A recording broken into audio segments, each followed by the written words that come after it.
Jamal Badawi. He looks very young, and actually is very young at heart. But he was born in 1939. 1939.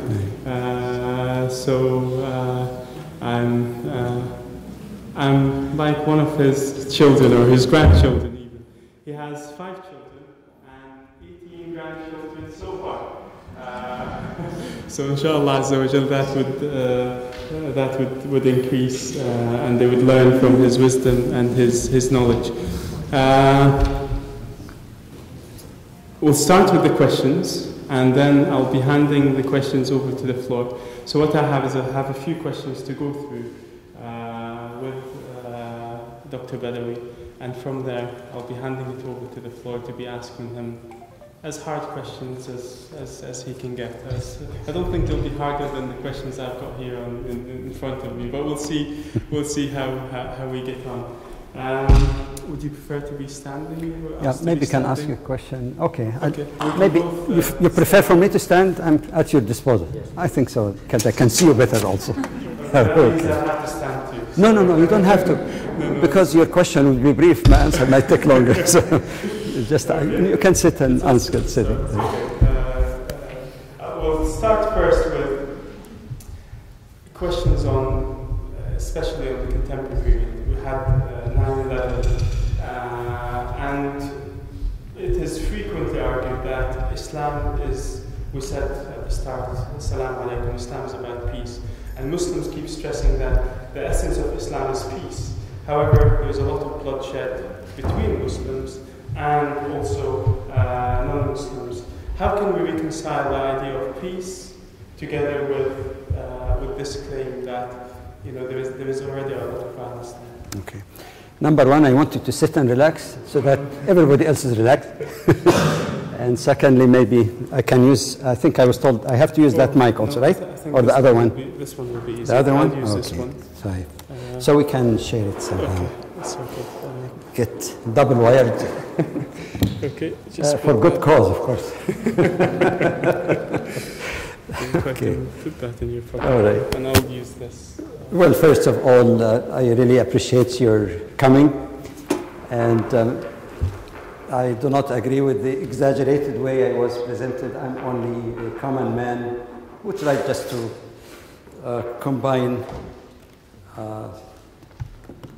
secular quote-unquote knowledge in a certain field with Islamic studies, something that was going parallel for me throughout my life. The first question, of course, is, again, as you heard, basically, Muslims keep saying Islam is the religion of peace, peace, peace, and then we see all this bloodshed. How do we reconcile these things? Well, to start with, to say that the essence of Islam is peace is something that cannot be dismissed because of certain event in a given period of time. It is a deeper concept. Etymologically speaking, the very term Islam comes from an Arabic root composed of 3 letters that sound in English like S-L-M. That's where Islam came from. To understand what Islam means, we need to understand the core meaning, or that root meaning, Sin Lam Mim. Sin Lam Mim in Arabic actually means peace, and it means also submission. Properly speaking, the Islamic definition of Islam is to achieve peace with God, which is the foundational, resulting in peace within oneself, resulting, if a person is true to his or her faith, to peace with all the creation of God. Humans, which include Muslims, other faith communities, relationship with the animal world, relationship with vegetation, relationship even with the inanimate environment, because all of these are creation of Allah, and Islam in essence means to have peace and harmony with the Creator and the creation, oneself and all the surrounding. How to achieve that? It is based on the second meaning of the root term, that is through willing submission. Sometimes you take the word submission negative. Willing submission. Please sit. I want you to be comfortable. Inshallah. When you ask the question, stand. How about that's a compromise? Okay. The only way that a Muslim sees that comprehensive, deep-rooted peace to be really achieved is through willing acceptance, willing submission to the Creator of the universe and the Lord of all humankind. So the term Islam itself is based on that. Number two, it is not limited to a term. It is much deeper than that. Many of the theological and eschatological terms in Islam come from the identical root from which the word Islam came. One of the attributes of God, or His name, as found in chapter 59 of the Quran, is As-Salam. You can tell even if you don't know it. Salam, As-Salam, meaning God is the peace, meaning God is the source of all peace. So the divine name is also from peace. Thirdly, the aspiration of any believer in God, not only Muslims, is to go to paradise and to be close to God. And paradise is called in the Quran as the abode or home of peace. Fourthly, the Quran says that when believers enter into paradise, they will be receiving a greeting of peace from God Himself, and there is also a greeting of peace from the angels. If I have time, I could quote you chapter and verse, no problem. They will be greeted by angels. Not only this, the Quran says also, and the fifth point, that their greeting among each other in paradise is a greeting, Salamun alaykum, peace be with you. And that is a reflection of what's happening in the Muslim world throughout 14 centuries.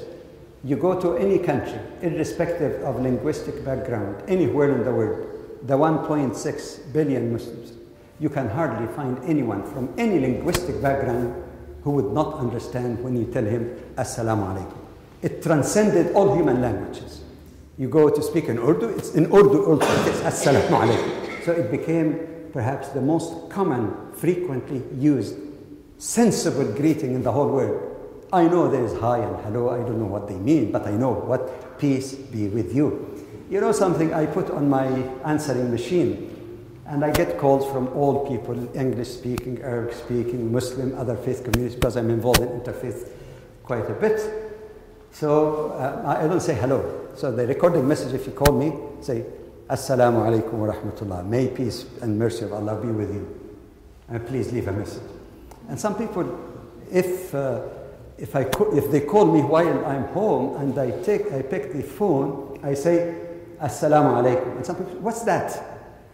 I say, it is the Islamic greeting, Assalamu alaikum, which means peace be with you. You know how many people say, oh, it's nice. Oh, that's cool. This sort of thing. Now, let's go beyond these 6 points into another level pertaining to peace. It's not just terminology. It's not eschatological or theological terminology alone.